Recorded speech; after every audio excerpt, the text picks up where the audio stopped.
Welcome back, everyone. We're doing another DIY kit from Popov Leather. Today we're doing a 5-card kit, and let's go over what's going to come inside your kit. You've got your main wallet piece here, 3 pockets, 2 interior pocket pieces, sandpaper, a burnishing square, some premium thread, 2 needles, and of course your Popov Leather Balm for finishing and making things fine. So let's do the process, follow along, and like and subscribe if this is your jam. So first of all, we're going to get our pieces ready for gluing, so we'll move this aside. And we're going to start on the inside of the wallet, so we'll flip this guy around. This will be on the outside of the wallet like this eventually, but we'll get there. Like this. We're going to glue the interior like this. And the only thing that doesn't come in your kit is leather glue, so you can go to the craft store and pick up any kind of glue. Just read the back to see if it works for leather. Most of them do. And we're going to apply a thin bead, not too much, and smear it with our fingers here. And whenever in question, just use the pocket piece as a template. So notice the last hole here goes beyond the pocket. Actually, the last 2 holes, this one's going to fit in here like this. I'll show you. So we're gluing everywhere that the pockets are going to rest and be sewn in. So we have 1 more hole here. We're not going to glue past that hole.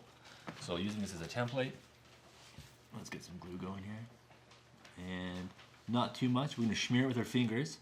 You want enough to cover the surface on the outside of the ridge of the holes here, but not enough to, when you smear it, to fill in the holes and complicate things for sewing. That's decent. Again, over here on this side. Thin bead. That's not too bad. Okay, let's see how it looks like when you smear it. It wants to be equal on each piece there. You don't want some with more than others. That's good. This one over here. Nice. Awesome. So we've glued the outside of our wallets, save for the tiny holes right here, these last holes. Now we're going to glue the pockets themselves and the little, what we call bikini bottoms that fit inside and give you an extra card slot. So we're just going to do a tiny dot here. That's a little much, but it's okay. And this one here. Bloop, bloop, bloop, bloop. Now when you're gluing your wallet, the glue is going to keep everything in place while you do your saddle stitch. And that's what's going to make your wallet last so long, is that saddle stitch. So this holds it together, but keeps it nice and snug while you sew, so things aren't coming apart. So where are you placing that bikini? You'll see this last hole here. Your string's going to come up and over, and then finalize here. So let's do another pocket, and it'll all come together here. So another way of doing this is actually doing the pocket that Ryan's doing first. So 2 of those first, and then slipping the bikini piece in behind. But we'll see. Maybe we can do both methods here. See, yeah, exactly. So this guy's gonna get raised up just to notch it. Yep, just a little bit. So it's just barely hiding that last hole there. And now we're gonna give it a squish. You want to line up all your edges like this, nice and flush, because in the finishing stages of your wallet and the sewing, you want everything to be so lined up that you don't have to fuss and make a mess. So there we go. So we'll do the same for the other side here, and we'll give it another compression here. So 1 more glue here. We'll do the opposite order of operations. And here. Give it a good smear. That's pretty good. Notice how the glue's not necessarily going into the holes except for here. If you do, you can just give it a little, and that's good. We're going to squanch it down into place here. Nice and firm. Look at that edge. You want it to be flush. If it's not flush, you can give it a little bit of like a coaxing like this sometimes. And that's pretty decent. Next, this guy goes in here. Now the reason I did the inside pockets first is it's a little harder to assemble when the outside pocket is already put into place, because this back side is not level. So that's almost in. And let's give it a nice squish. You want it to be nice and snug together. Okay, so let's flip it.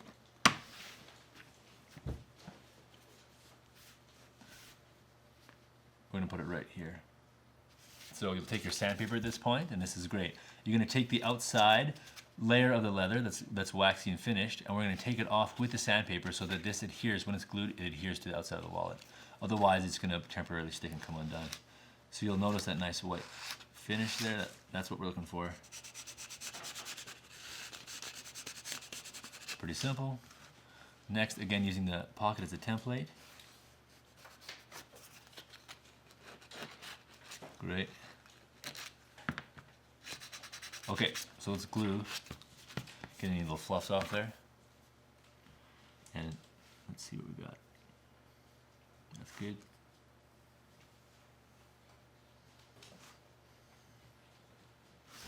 Next.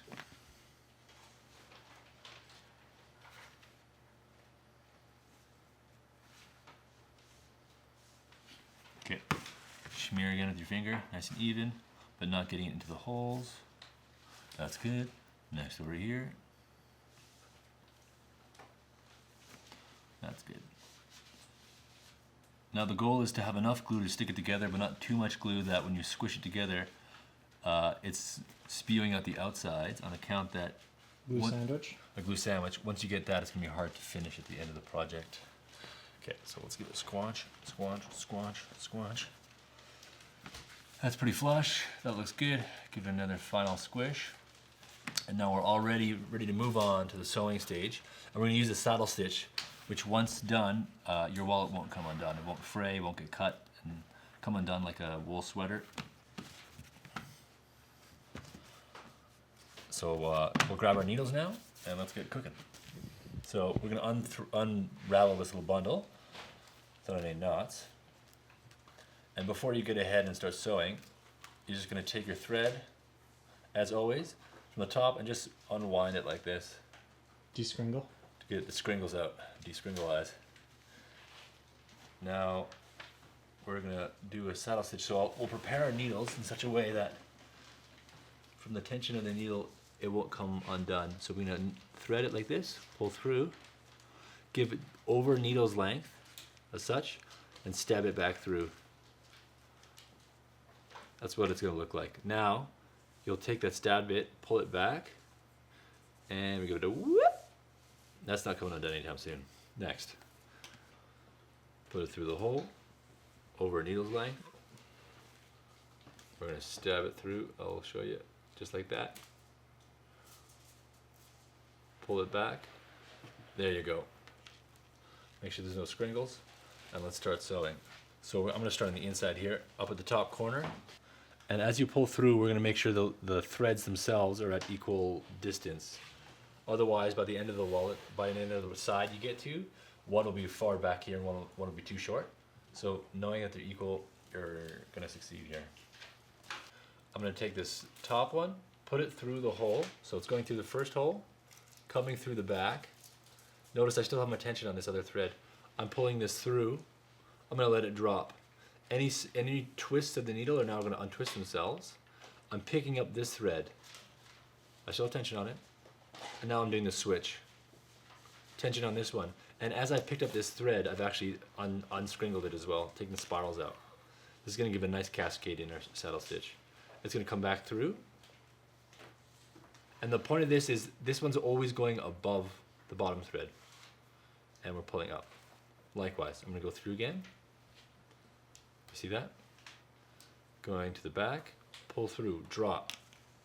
Take this one and switch, keep tension, and above that string I'm sewing. Pull through, through again. Pull up, drop, switch, tension, over the other one. And let's give it a little tension here. So now every 3 stitches, if you're a beginning saddle stitcher, just take a look. Is it going from one end to the other, like this little cascade? You'll see here. Whoop, whoop, whoop. You don't want it to wiggle back and forth like over here, over here, over here, over here. That's why we're holding the tension on the back thread there. So let's keep going forward, through, to the back. I'm dropping, pulling and switching with the tension held, going above that thread and back from the beginning. I'm gonna do one more and then I'll speed up. So through, pull, that looks good. Drop, switch, put tension on that back thread, and back through again. So now I'm gonna speed it up a bit just to get this side done and follow along. Once you get a little bit of a flow, things get easier and you don't really have to think. As long as you're inspecting every few stitches to making sure your tension is even and that the cascade is correct. At this point, you'll really notice if there's glue in the holes of your wallet, and if you haven't lined it up properly, because it'll be tough. You'll be fighting with the needles.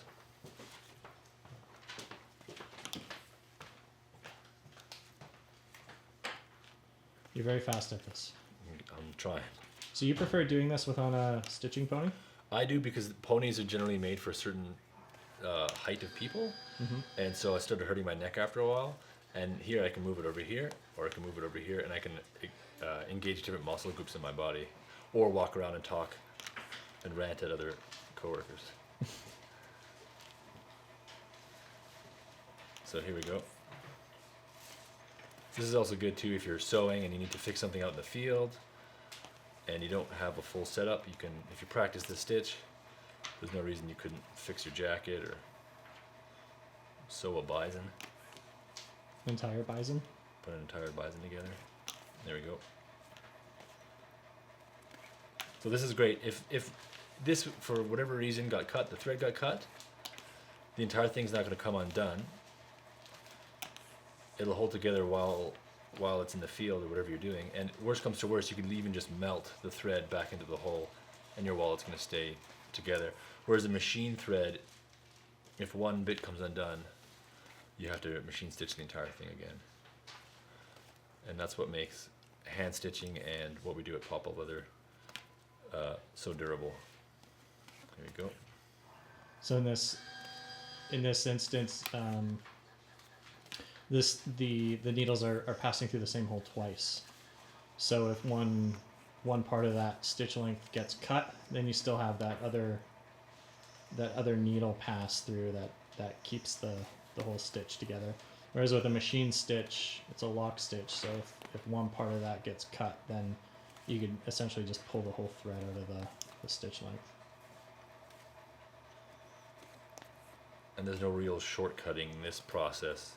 You can have machines that make it easier to cut out leather, even glue out leather or finish leather, but the hand stitching has essentially been the same since the beginning. Okay, we're getting to the end here. Now I'm going quickly, but you don't want to go so fast that maybe your needle accidentally pokes something or scars, but if it ever does, you can take your leather balm and buff it out thereafter, and we'll show you that in a bit. So we're getting there. Now at the end of the project, or the end of your stitch line here, we're going to do something called a back stitch, and what's going to happen is the stitches are going to come back from where they began, or from where they came from, and the friction is going to hold them in place, and then we're going to melt them and squish them down into place. So there's a little melted thread ball that keeps it from, so here we are, keeps it from going through. So we started here, went all the way around the wallet and ended up here. We have a thread on both sides, as you can see, and now we're going to do a back stitch. So following this thread here, as you can see, I'm going to put this through the hole, and we're going to try to finish on the inside without puncturing that thread, and nice and tight. Likewise with this one right here, we're going to come through and come up right there. Now we don't want to have a glue ball or a little melted plastic bit here for our back stitch, so we're going to put this one through one final time, and it's going to end up seated nicely in there.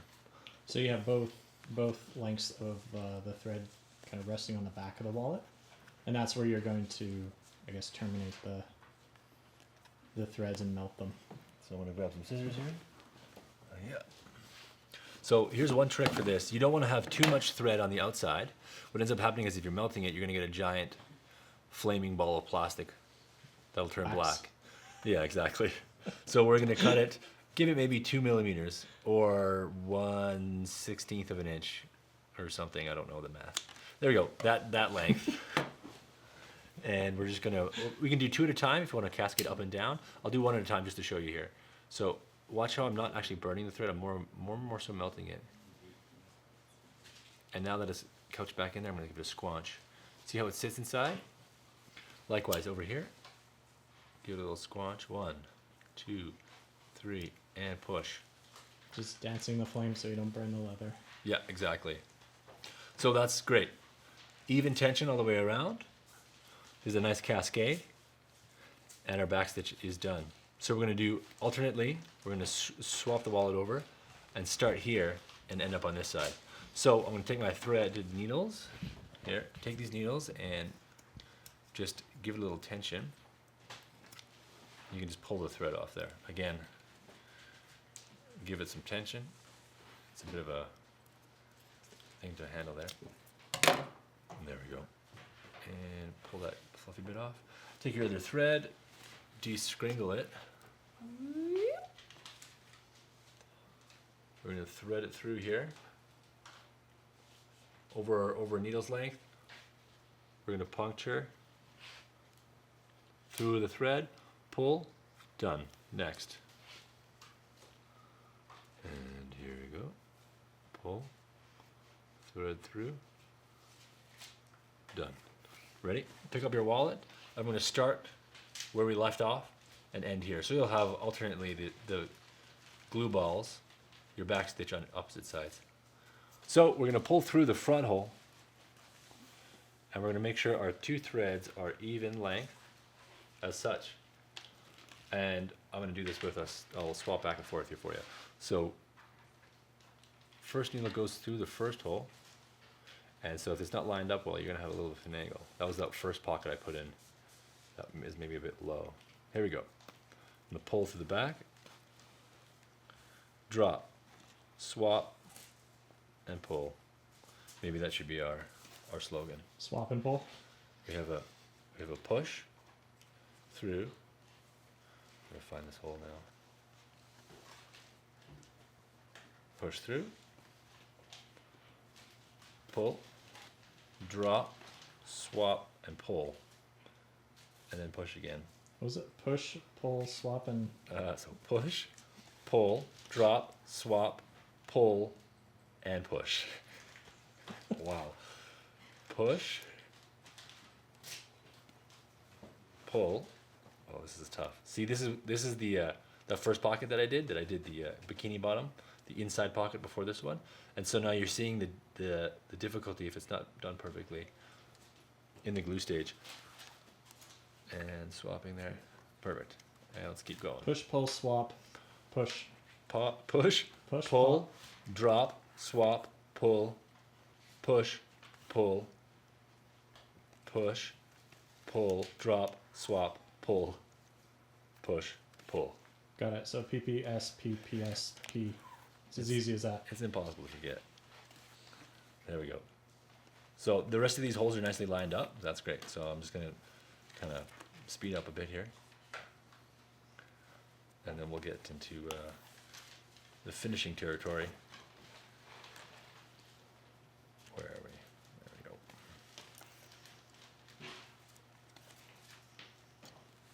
Good stuff. Now, you don't want that. You don't want to get that lasso going. There we go. So again, one of the reasons why I'm bothering to hold this tension in place is to make sure that one, the tension is equal throughout the whole stitches, the whole stitch length, but two, that it's under tension so that when I'm sewing, when I'm pushing the needle through, it's not getting caught in there and it's not going underneath. You want that unidirection stitch. And this side's going to be a little bit trickier because you have that external pocket, so it's going to be thicker. Yeah, exactly. So that's why it's extra important that you line up all the corners and edges. Make sure that the holes are all lined up properly. Otherwise, you're going to have a hard time sewing.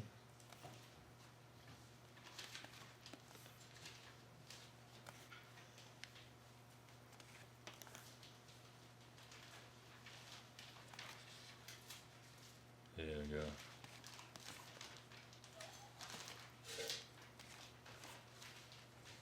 Good stuff.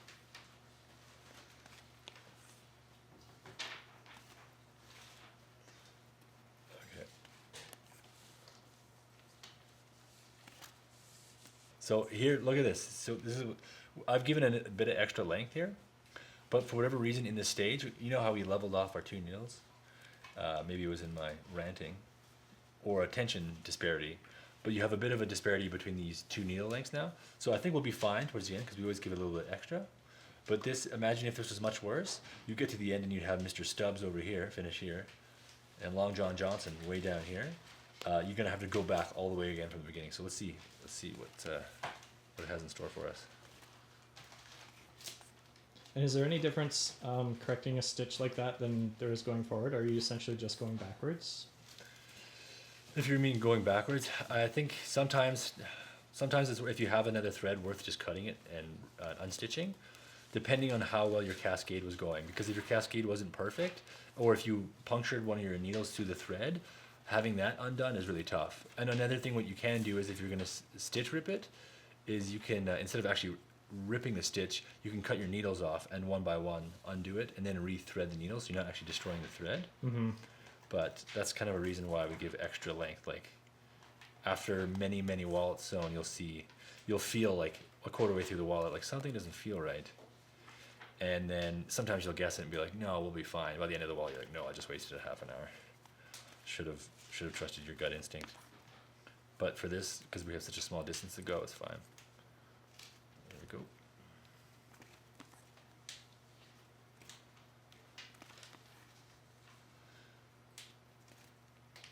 There we go. Okay, we're getting near the end. So I'm just gonna go over it. We're pulling, pushing back, around, through, pull, drop, swap, pull, push. Push, pull, drop, swap, push, pull. We're going to do the final hole here. Now we have one on each side. One on the front, one on the back. Tension's even, cascade's nice. I don't think I punctured the needle anywhere through the other thread, so that's a nice. We'll take the other side here. Looks great. Now what we're going to do is we're going to do another back stitch. So starting on the back, take your thread, we're going to put it to the side and behind, pops through. Notice how it doesn't puncture the thread? That's great. Tension. And then this one likewise. Push it through. Doesn't puncture, that's great. Pull it. Tension. And we're going to finalize on the inside in between these two pockets. That's great. I'm going to give them a little tensioning. Awesome. Okay, so it's best again to give this a bit of tension if you can. I'm going to cut it a few millimeters, or I'm changing it 1/32 of an inch. Is that right? Wow. Yikes. Okay, I'm not going to do them on film both at the same time. Play it safe. Melty, and squash. Last one. Notice how I'm flipping the wallet around because I don't want the flame to hit this and melt it or to burn it. So try to get the flame in there to hit this without burning the wallet. It's a fine dance. Or you can even curve it up like that. Pro skills. Boom. Squish. That looks good. Take a gander. Looks awesome. You got room for 1, 2, 3, 4, 5 pockets and a whole ton of class. So keep your needles for your next project when you order another DIY kit from Popov Leather. And let's start finishing it and making it a nice wallet. Okay, so we're finished our stitch. Everything looks good. Let's get on to finishing. So you're gonna have your burnishing square, which we'll use after with this, the Popov Leather Balm, and our sandpaper, which we're gonna start sanding the edges nice and flush. You can see the little raised edges here. We're gonna get rid of those. So there's 2 ways to do it. And if you've seen our other videos, it's pretty standard. One, you can do the hand jive, or you could do the grind. The hand what? The hand jive. Oh, okay. So if you have bigger pieces, do this without pushing too hard, not to burn the leather. But you'll get a nice flush edge, and we'll do a whoop, whoop, whoop, whoop. And one of these. The side of the wall is a bit hard. You don't necessarily want to sand this part. So kind of give it some nuance. And it's pretty good. And this one over here.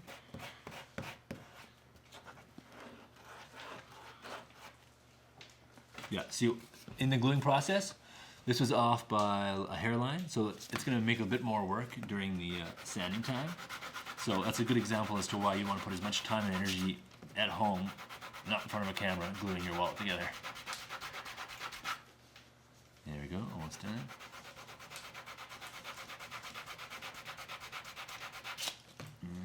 Pretty close.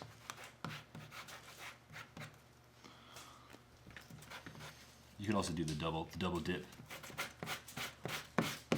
depending on the integrity of your leather or the how firm it is, this is pretty good standard practice. And then this side here.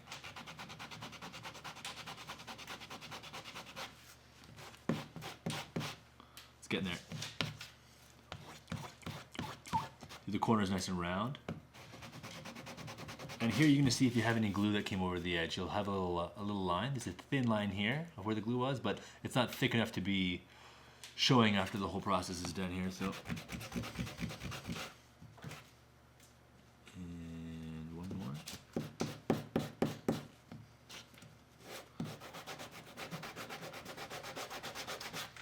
And this jazz.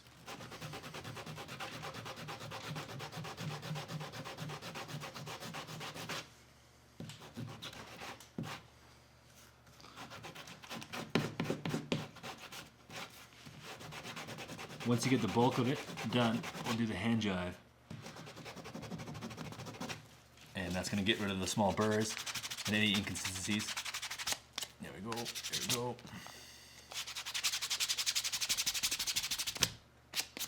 And over here. That's looking pretty good. And if you want to obsess about something, this is a good place to, without sanding down your entire wallet. Just make it nice and smooth. That's decent. Okay, so one of the issues with doing this at home without a fancy edging tool is you might get a small raised edge right here. So what we're going to do, because the leather is so pliable, we're going to just friction rub this down, and it's going to make it nice and waxy and rounded, and use the oils in your hand.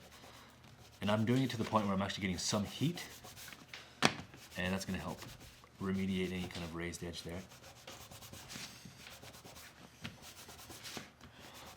There we go.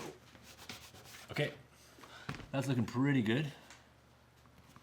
This little pocket has a little lift. And then we're good, I think.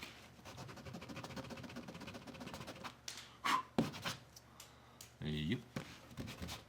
Okay, so we're going to grab our Popov leather balm. Not only is it good for finishing your leather products, it's great for refurbishing old shoes or touching up anything that's scratched or dry. So I'm laying it on pretty thick here. Nice and buttery. And I'm going to use our little leather buffing square to smooth out the edges and make it nice and waxy. This soap's also good for putting on the outside of your wallet. Acts as a nice water repellent. Sweet, we got this. Let's go. And we're going to use the outside of this leather to get a nice smooth finish here. And buff it up. You can see the color change already, and the leather is actually just absorbing all of these nice oils.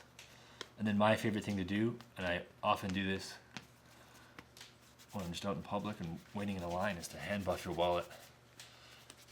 This is something you can do anywhere you are, and even the oils in your hand are gonna help. Here we go. Looks good. So there you go.